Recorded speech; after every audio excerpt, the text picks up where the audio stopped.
الحمد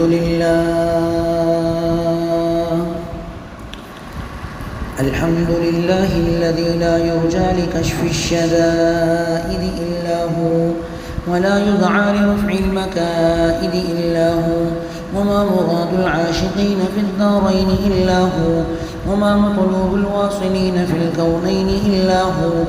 المخلوق كلهم ضعفاء لا قوي إلا هو، فالناس كلهم فقراء لا غني إلا هو، لا واجد ولا ماجد إلا هو، لا ناصر ولا حافظ إلا هو. غافل الذنب وقابل التوب شديد العقاب ذي التول، لا إله إلا هو. هل من خالق غير الله يرزقكم من السماء والأرض؟ لا إله إلا هو. وما يعلم الجهر والسر لا إله إلا هو، ومن يملك السمع والأبصار والأفئدة لا إله إلا هو. موسى على الطور حين ناداه قال لا إله إلا هو. يونس في بطن الحوت حين ناداه قال لا إله إلا هو. يوسف في قعر البير حين ناداه قال لا إله إلا هو. إبراهيم في نار الحريق حين ناداه قال لا إله إلا هو. فنشهد أن لا إله إلا هو بأنه هو الحي لا إله إلا هو. ويقول في الترتيل العزيز هو الله الذي لا إله إلا هو. ونشهد أن سيدنا ونبينا ومولانا محمدا عبده ورسوله صلى الله تعالى عليه وعلى آله وأصحابه أجمعين. أما بعد، فاعلموا أن الدنيا دائرة ولذاتها فانية وطاعتها باقية، وحاصلها فوت وآخرها موت.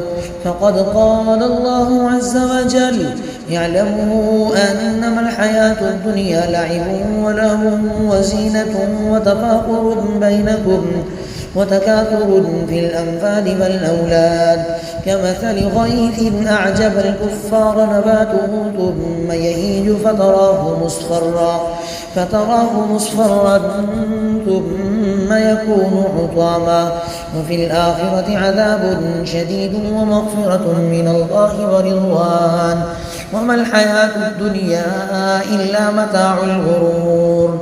أخي، وإني بطن ضعيف وسفر طويل وزاد قليل وبحر عميق والصراط دقيق والميزان عديل والنار حريق والقيامة قريب والحاكم رب جليل والمنادي جبريل ويقول الجنة بعدي ويقول النار عهدي ويقول آدم سفي الله يوم القيامة يا رب نفسي ويقول نوح نجي الله يوم القيامة يا رب نفسي ويقول إبراهيم خليل الله يوم القيامة يا رب نفسي ويقول إسماعيل ذبيح الله يوم القيامة يا رب نفسي ويقول يوسف صديق الله يوم القيامة يا رب نفسي ويقول داود خليفة الله يوم القيامة يا رب نفسي ويقول سليمان صاحب المملكة والسعادة يا رب نفسي ويقول موسى كليم الله يوم القيامة يا رب نفسي ويقول عيسى روح الله يوم القيامة يا رب نفسي ويقول رسولنا وهادينا ونبينا وشافعنا سيدنا ومولانا محمد صلى الله عليه وسلم يوم القيامة يا رب أمتي ويقول الجليل الجبار جل جلاله عمن باله يا حبيبي ويا عباد لا خوف عليكم اليوم ولا أنتم تحزنون. بارك الله لنا ولكم في القرآن العظيم، ونفعنا وإياكم بالآيات والذكر الحكيم. إنه تعالى جواد كريم ملك بر رب رؤوف رحيم.